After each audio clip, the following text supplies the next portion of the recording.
Paolo Avellino sinamahan si Kim Chiu na magstay sa Amerika. Kim Pao spotted sa isang coffee shop. Nagdesisyon sina Kim Chiu at Paolo Avellino na mag-enjoy muna sa kanilang bakasyon sa Amerika at hindi pa umuwi sa Pilipinas. Matapos ang matinding haka-haka mula sa mga tagahanga ng Kim Pao na maaaring magkakasama sina Kim at Paolo matapos ang kanilang palabas sa California. Napatunayan na nga nilang magkasama pa rin ang dalawa.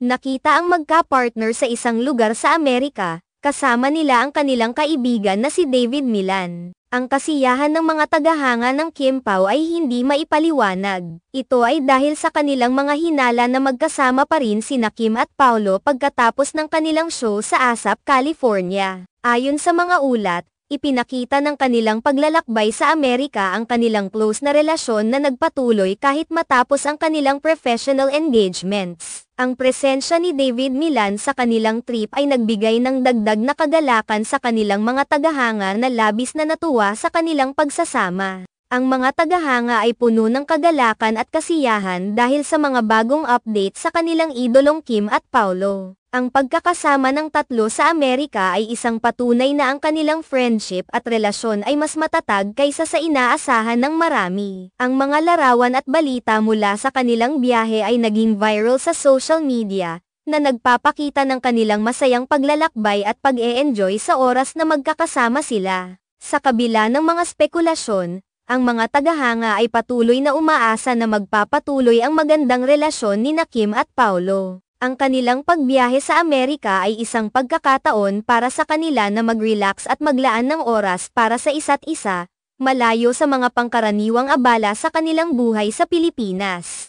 Ang ganitong mga aktibidad ay nagpapakita ng kanilang tunay na koneksyon at pagmamahalan, na lalo pang nagpapasaya sa kanilang mga taga-suporta. Kaya naman, ang mga tagahanga ng Kim Pao ay mas lalo pang nai-inspire sa kanilang mga idolo. Ang kanilang pag-e-enjoy sa Amerika ay isang positibong senyales ng kanilang malapit na relasyon at ng kanilang kasalukuyang kalagayan sa personal na buhay. Sa ganitong paraan, napatunayan nila na ang kanilang bond ay hindi lamang limitado sa professional na mundo kundi pati na rin sa kanilang personal na buhay. Ang pagsasama ni Kim Chiu at Paolo Avellino sa kanilang America trip ay isang magandang balita para sa lahat ng kanilang mga tagahanga. Tila ba, kahit sa likod ng kanilang mga kamera at mga proyekto, mayroon silang oras at pagkakataon upang mag-enjoy at magsaya sa buhay. Ito ay isang pahayag na sa kabila ng mga pagsubok at mga schedule na punong-puno, may puwang pa rin para sa kasiyahan at pagmamahal. Sa makatuwid,